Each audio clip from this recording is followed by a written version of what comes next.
Frères et sœurs en Christ, que Dieu vous bénisse puissamment et abondamment au nom puissant de Jésus-Christ.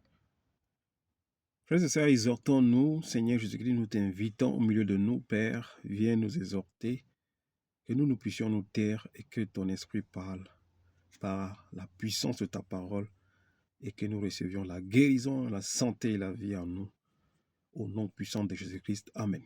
Exhortons-nous, frères et sœurs, sur le combat spirituel. Nous allons voir ici, frères et sœurs, que le combat, il n'est pas physique. Comme certaines personnes disent aux gens, prends la machette, coupe l'ennemi, rentre dans le camp de l'ennemi, va prendre ce que l'ennemi t'a volé, frappe l'ennemi, renverse-le, anéantis-le. Non, le combat spirituel ne se passe pas comme ça. En réalité, c'est Dieu qui combat. C'est Dieu qui combat pour nous. En réalité, nous avions notre part. Nous avions la petite part que nous avions à faire. Et l'autre grande part de combat, c'est Dieu qui combat. Ce que nous devions d'abord savoir, c'est qu'il faut que nous, qui sommes enfants de Dieu, nous soyons en accord avec Dieu. Et nous avions notre part à faire. Nous allons voir une illustration ici. Quand les enfants d'Israël étaient attaqués par les ennemis, leur part du gâteau, ce que eux ils devaient faire, et le reste, Dieu prenait tout en charge. Donc un vrai chrétien, la Bible déclare que nous n'avions pas à lutter contre la chair et le sang.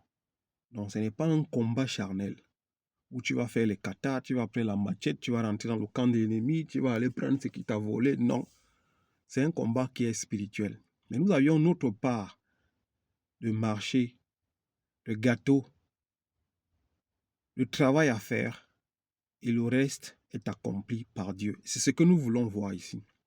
Que l'homme ne te montre pas, mon frère, quand un homme te dit qu'il est l'ange des combats, il est l'ange des dieux, il est général de combat, général de guerre, général de ceci, c'est du mensonge. C'est Dieu qui combat pour nous. En fait, c'est l'armée spirituelle de Dieu qui combat pour nous et non nous. Nous avions juste une part. Nous devions seulement savoir comment aller au-devant de la face de Dieu, chercher à le plaire et le reste, c'est Dieu qui fait. Regardons deux versets déjà qui nous montrent. Il faut que nous soyons déjà en accord avec notre Dieu et en accord avec nous-mêmes avant d'invoquer son nom dans les combats, dans les défis, dans toutes choses. C'est ce que nous allons voir ici, frères et sœurs. 2 Timothée 2,14 nous dit ce que nous devions faire. Nouveau Testament, frères et sœurs, ce qu'un enfant de Dieu doit faire avant de s'engager dans un combat spirituel. On peut même prendre déjà Jean 9, si nous l'avions, Jean 9, verset 3, nous dit ici, Jean 9, 3, Jean 9, chapitre 3, frères et sœurs.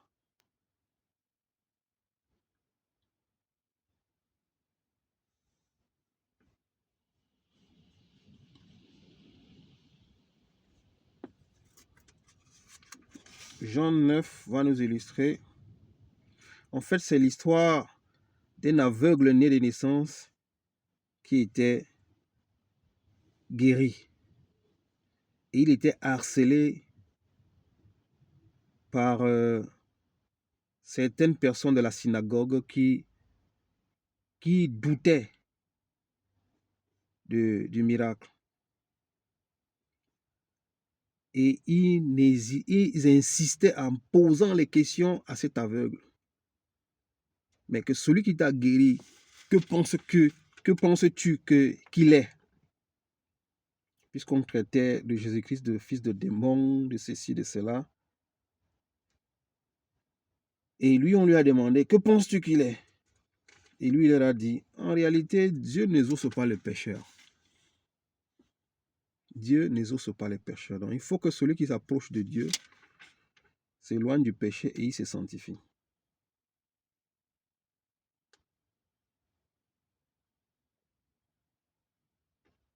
Frères et sœurs, c'est ce que nous allons voir.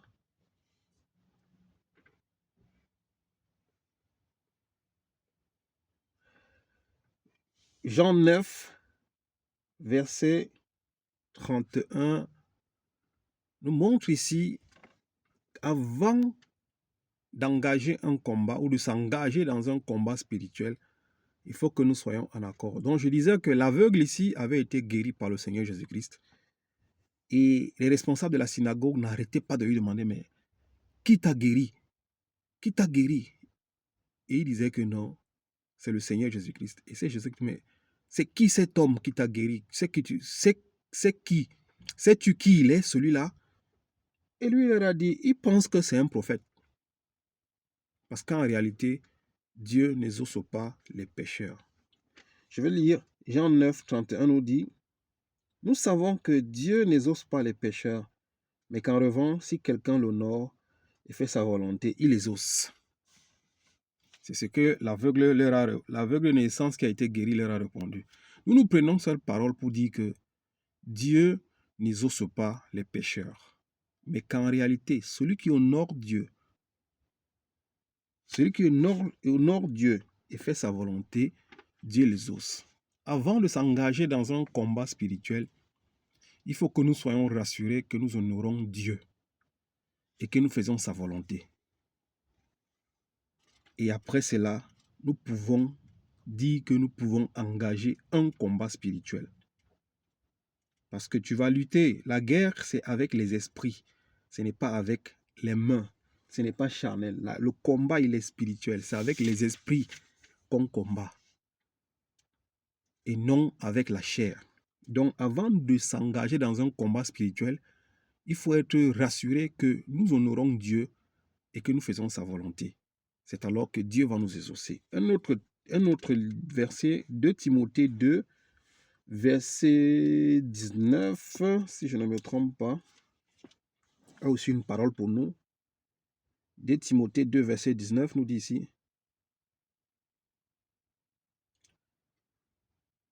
2 Timothée 2, frères et sœurs, 2 Timothée 2, verset 19, nous donne aussi une illustration ici pour nous encourager à plaire d'abord à Dieu avant de nous engager dans les combats. Parce que nous voyons dans les églises, les gens ont fait engager les gens dans des combats que tu ne peux pas soutenir. Si tu n'as personne derrière toi, n'essaye jamais de t'engager dans un combat.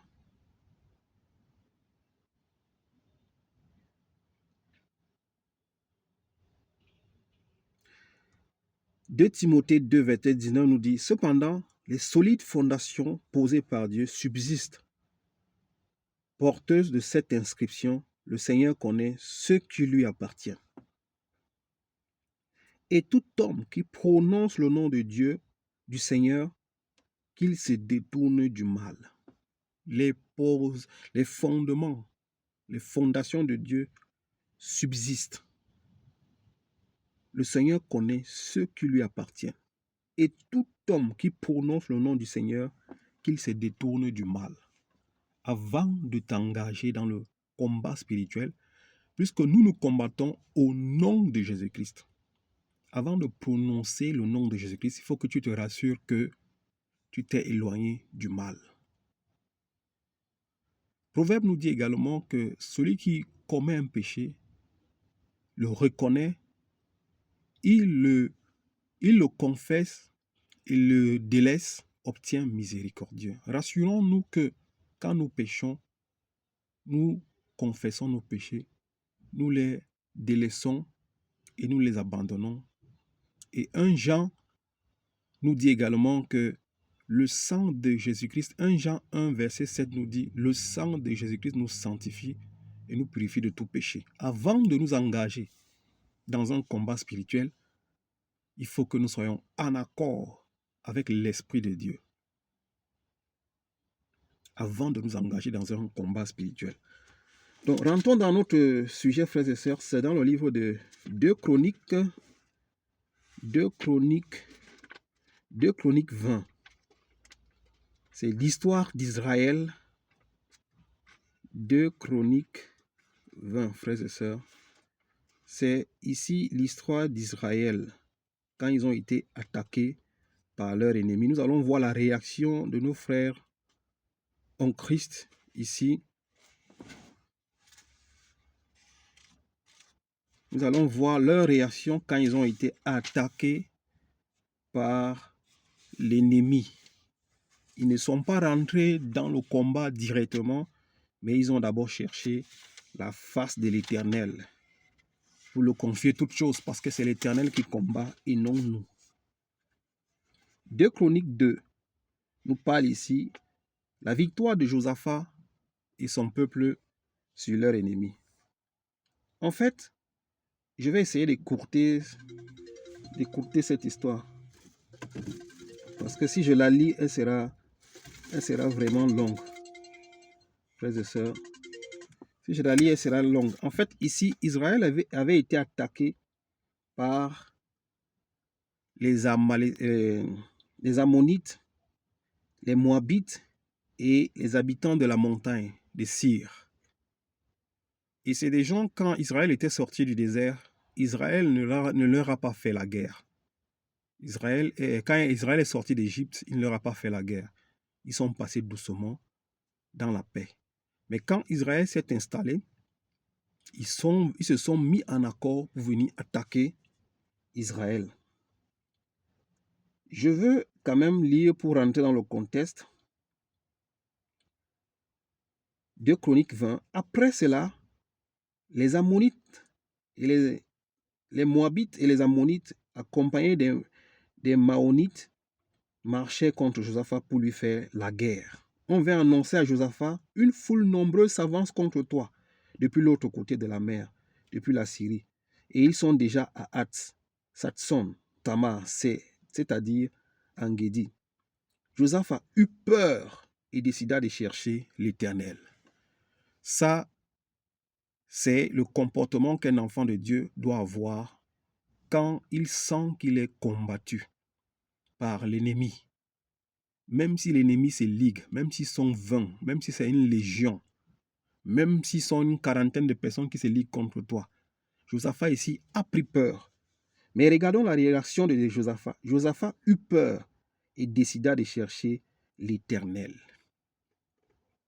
Josaphat proclama un jeûne. Il y a parfois, quand les combats sont rudes, tu peux proclamer un jeûne. Tu peux rentrer en jeûne. Si le combat est rude, si tu sens que l'ennemi insiste, si tu sens que la lourdeur, si tu sens que l'oppression, la persécution est dure, tu peux proclamer un jeûne pour rentrer dans le combat spirituel. Mais comment le peuple de Dieu va combattre ici? C'est ce que nous voulons voir. Et on dit ici, Josaphat proclama un jeûne. Les Judéens se rassemblèrent pour supplier l'Éternel. Nous pouvons rentrer en prière en suppliant l'Éternel. Commencer à faire des prières de supplication. On doit dire à Dieu: voilà, l'ennemi nous attaque, l'ennemi est supérieur, il est plus fort que nous. Mais nous t'invoquons parce que toi, c'est toi qui combats pour nous. Les Judéens se rassemblèrent pour supplier l'Éternel. C'est même de toute la ville de Juda que l'on vint pour chercher l'Éternel. Josaphat se tint debout au milieu de l'assemblée de Juda et de Jérusalem, dans la maison de l'Éternel, devant le nouveau parvis. Il dit: Éternel, Dieu de nos ancêtres, ce n'est pas toi qui as dit.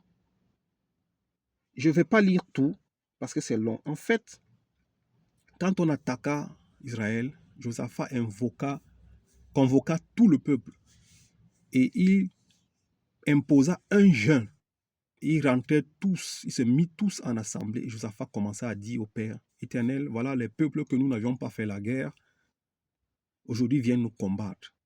Et c'est toi qui as dit que quand nous allons être dans cette assemblée, si nous invoquons ton nom en ce lieu, tu vas nous assister. Voilà qu'un peuple étranger, voilà que l'ennemi nous assiège, l'ennemi nous attaque. Tu as dit que si un malheur nous atteignait, que ce soit l'épée, le jugement, la peste, la famine, la maladie,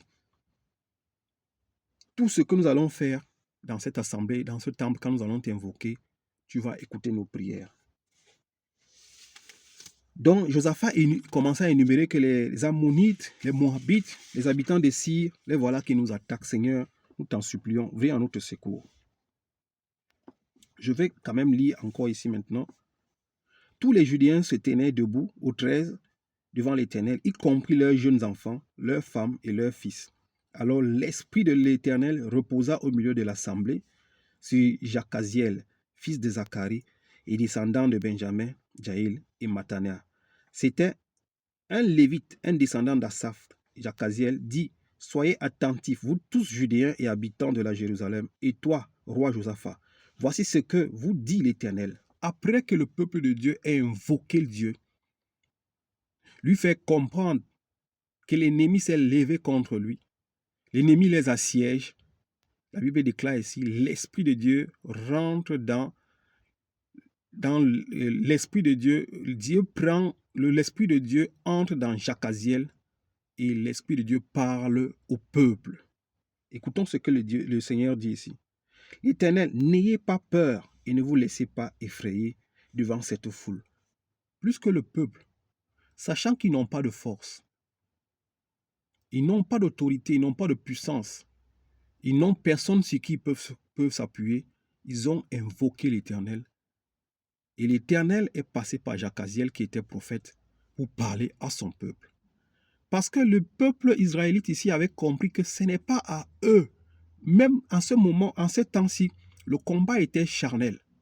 Mais même quand le combat était charnel, il se confiait d'abord à celui qui peut tout et qui voit tout, qui sait tout.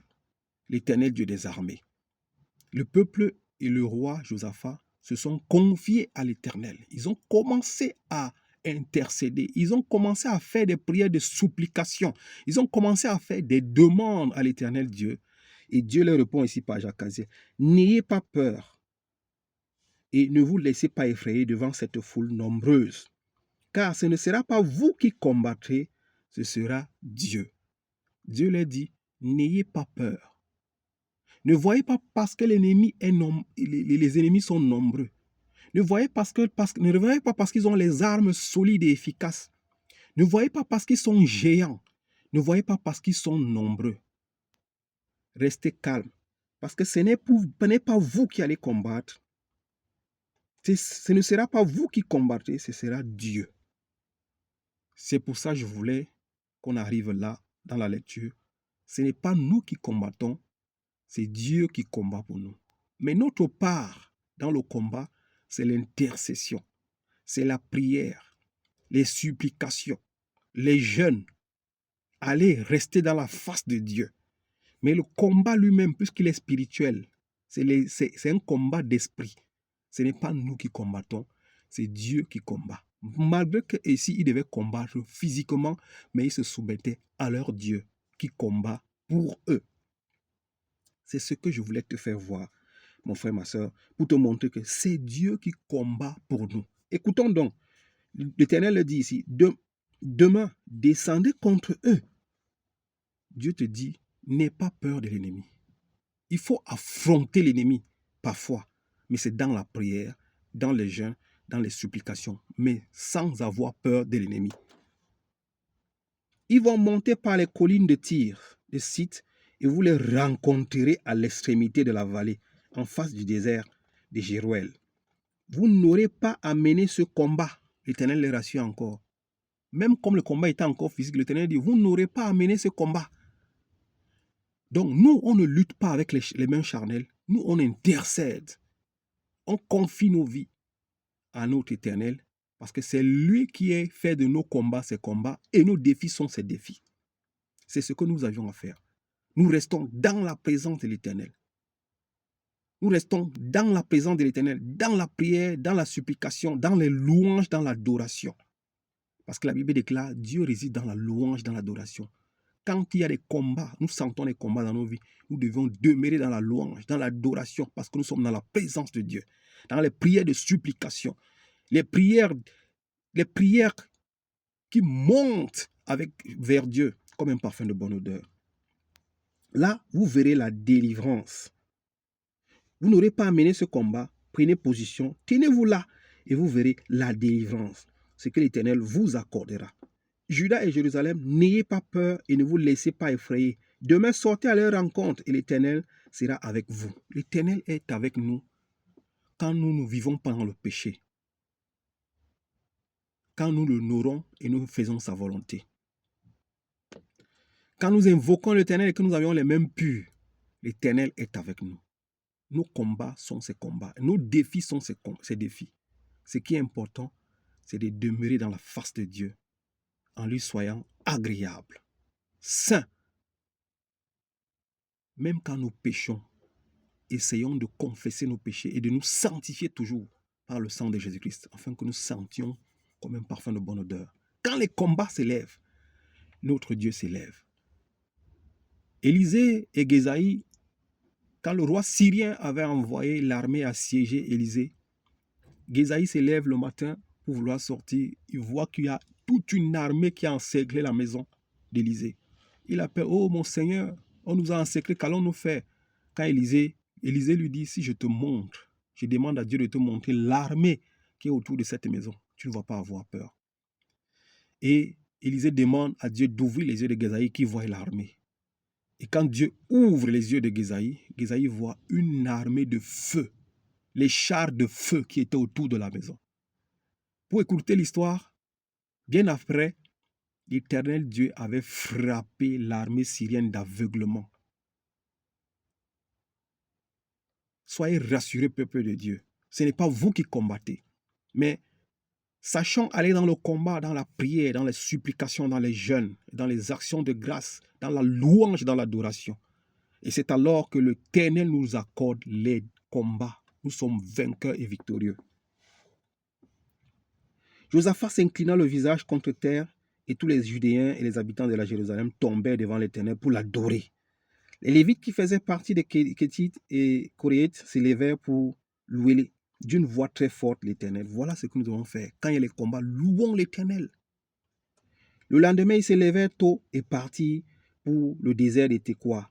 Au moment de leur départ, Josaphat s'étint debout et dit, « Écoutez-moi, Judéens et habitants de la Jérusalem, et confiance à l'Éternel. » Voilà une des choses, quand il y a le combat spirituel, quand il y a les défis, il faut qu'on ait confiance en Dieu. On ne doit pas avoir peur, on ne doit pas s'inquiéter, mais on doit se confier à l'Éternel et lui faire confiance, car c'est lui qui combat, c'est lui qui prend en charge nos défis. Écoutez-moi, peuple de Judéens, ayez confiance en Dieu, votre Dieu, et vous serez affermis. Et vous serez affermis. Ayez confiance en ses prophètes et vous réussirez. Puis, en accord avec le peuple, il désigna les musiciens qui couverts d'ornements sacrés, célébraient l'Éternel tout en marchant devant l'armée et disaient, « Louez l'Éternel, oui, sa bonté dure à toujours et éternellement. » Josaphat dit au peuple, il mit les chanteurs, les adorateurs de l'Éternel devant le peuple, devant leur armée. Il leur a dit, il faut louer l'Éternel quand sa bonté dure éternellement. Ta bonté vaut mieux que la vie. Ta bonté vaut mieux que toute chose. Quand nous avions la bonté de Dieu, nous avions tout de Dieu. Ce que le chrétien et la chrétienne doivent chercher, c'est de garder la bonté de Dieu, la miséricordieux, de garder la présence de Dieu, garder la face de Dieu, garder l'esprit de Dieu. Il dit ici, louez l'Éternel. Au moment où l'on commençait les chants et les louanges, l'Éternel plaça une embuscade contre les Ammonites, les Moabites et les habitants de la région montagneuse. Dès que le peuple de Dieu a commencé à louer Dieu, ta bonté vaut mieux que la vie, ils ont commencé à chanter. Ta bonté vaut mieux que tout. Ils ont commencé à louer Dieu. Ils allaient au combat en chantant. Ils glorifiaient Dieu. Ils n'avaient plus peur parce qu'ils avaient la conviction que Dieu est avec eux. Quand ils ont commencé à adorer, ils ont commencé à proclamer les louanges et l'adoration. La Bible déclare ici que au moment où l'on commençait les chants et les louanges, l'Éternel plaça une embuscade contre les Ammonites et les Moabites et les habitants de la région montagneuse de Syrie qui étaient venus contre Juda, et ils furent battus. Dieu va placer les embuscades au-devant de tes ennemis. Pendant que tu vas louer Dieu, tu vas l'adorer, tu vas prier, c'est Dieu qui place les embuscades pour mettre tes ennemis en débandante. La Bible déclare que tes ennemis viendront par une porte, mais ils sortiront par 7. C'est Dieu qui place les embuscades. C'est Dieu qui frappe tes ennemis d'aveuglement. C'est Dieu qui anéantit. C'est Dieu et son armée qui écrasent. C'est Dieu, par la puissance de son tonnerre, il est capable de brûler toute une armée qui s'oppose contre toi. Ce n'est pas toi qui combats, c'est l'Éternel Dieu qui combat. Ici, je vais écouter, je ne vais plus lire. On dit ici, Dieu a créé une embuscade. Les Ammonites, les Moabites et les Ammonites se sont mis ensemble pour combattre les habitants de la montagne. Quand ils ont fini de combattre, de tuer tous les habitants, les guerriers des habitants de montagne, après, ils se sont retournés entre eux. Ils se sont entretués jusqu'à ce que personne n'était vivant. Toute l'armée adverse était détruite par eux-mêmes. Ils se sont combattus. Dieu les a confondus. Dieu confond nos ennemis quand nous sommes en accord et en parfait accord avec Dieu. Ils confondent, ils se sont confondus, ils ont commencé à se battre entre eux, mésentente, débandant dans le camp, embuscade. Ils se sont tués entre eux. Israël n'a même pas combattu. Tout ce qu'ils ont fait, ils ont continué à glorifier Dieu.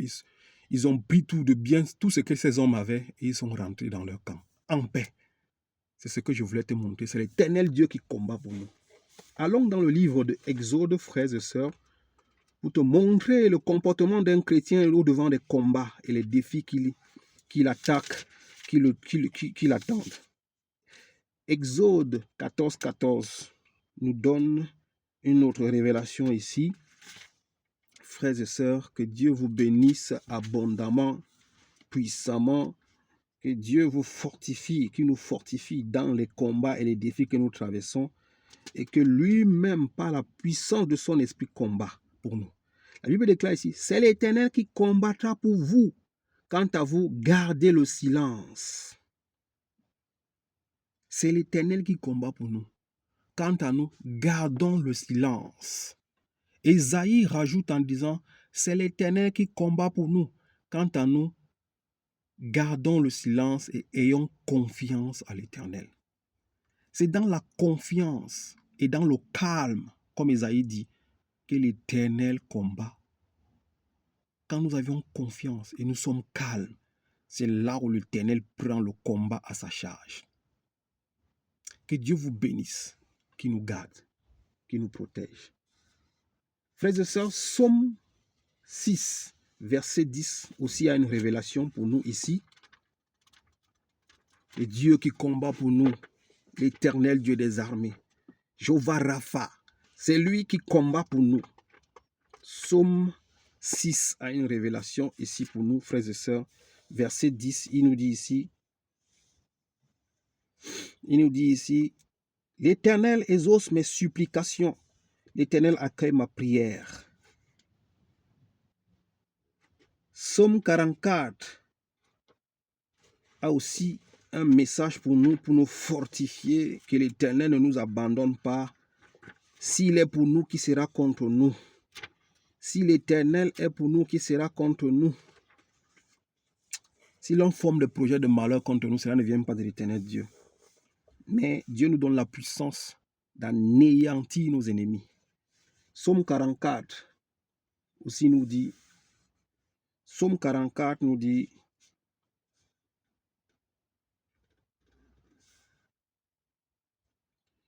Psaume 44 nous rassure ici que l'Éternel confond nos ennemis. L'Éternel confond nos ennemis. L'Éternel a la capacité de confondre nos ennemis. Et un autre verset, Genèse 2 Samuel aussi a une révélation pour nous. Il y a beaucoup de versets, je prends seulement ce que je peux prendre. 2 Samuel 22 a une révélation pour nous. Ce n'est pas nous qui combattons, mais c'est l'Éternel Dieu des armées lui-même qui prend nos combats et nos défis en charge. Tout ce que nous avions à faire, c'est d'aller vers lui dans la prière, dans la louange, dans l'adoration, et le confier nos vies. Et en premier, que nous soyons agréables à Dieu. En levant les mains, que nos mains soient pures, que nos mains soient sanctifiées. C'est alors que l'Esprit de Dieu va descendre pour combattre pour nous et mettre nos ennemis dans les embuscades, dans les âmes. Il les confond au nom de Jésus-Christ. 2 Samuel 22, verset 20, a aussi une révélation ici. Il a mis au large, il m'a sauvé parce qu'il m'aime. L'Éternel te met au large, au nom puissant de Jésus-Christ. L'Éternel te sauve parce qu'il t'aime. Toi, en retour, aime l'Éternel en l'honorant, en faisant sa volonté, en lui soyant agréable. L'Éternel va t'aimer davantage. L'Éternel va te mettre au large de tes ennemis. L'Éternel a la capacité de te mettre hors état de nuire. L'Éternel veille. La Bible déclare, si l'Éternel ne veille, c'est en vain que l'homme veille. Tu n'as pas besoin de... Pour veiller dans ta vie, c'est d'être agréable à Dieu, de faire sa volonté. Mais veiller spirituellement pour les combats et les défis, c'est l'Éternel qui veille. Si l'Éternel ne veille, c'est en vain que l'on veille. Si l'Éternel ne bâtit une maison, c'est en vain qu'on la bâtit. Ce que nous devions chercher à faire, c'est d'être agréable à Dieu. Finissons ce message à Genèse. Frères et sœurs, je voulais te démontrer que Dieu est là pour combattre pour nous, mais ce que nous devions faire, c'est d'être agréable. Et sachons aller dans la présence de Dieu quand il y a les combats et quand il y a les défis. Allons vers lui qui nous a créés. Lui qui est notre rocher, lui qui est notre forteresse, lui qui est notre force, lui qui est notre abri précieux et notre abri sûr. Genèse 26, verset 22. Je voulais juste que nous soyons fortifiés, frères et sœurs. La Bible déclare ici, Genèse 26, verset 22.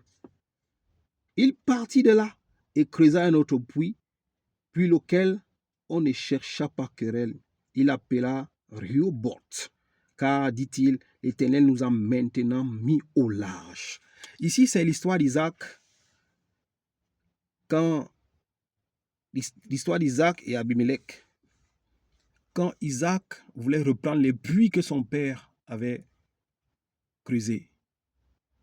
Quand il allait dans un puits pour puiser de l'eau, abreuver ses animaux, les hommes venaient lui faire la guerre. J'ai seulement pris cette partie pour l'illustrer. Les serviteurs d'Isaac, quand ils creusaient un trou pour avoir de l'eau, on venait discuter ce trou avec eux. Ils l'abandonnaient. Il creusait et on vient encore, on fait la guerre avec eux. Il abandonnait, il évitait de faire la guerre. Et au 22, on dit, il partit de là et creusa un autre trou. En fait, il évitait les combats, il évitait la guerre. Mais à chaque fois qu'il creusait un trou, l'ennemi venait discuter ce trou avec lui. Il dit ici au 22, il partit de là et creusa un autre puits, pour lequel on ne chercha pas querelle. Les ennemis ne vont plus te chercher querelle. Dieu va te mettre au large. Il dit ici, il appela ce trou Rehoboth. Ça veut dire, car, dit-il, l'Éternel nous a maintenant mis au large et nous prospérerons dans le pays. L'Éternel te met au large de tes ennemis et tu vas prospérer comme prospère l'état de ton âme. Tout ce que tu as à faire, la relation avec Dieu, garde-la. Tes combats, tes défis, Dieu en prendra soin. Que Dieu te bénisse. Au nom de Jésus-Christ, amen. Merci frères et sœurs.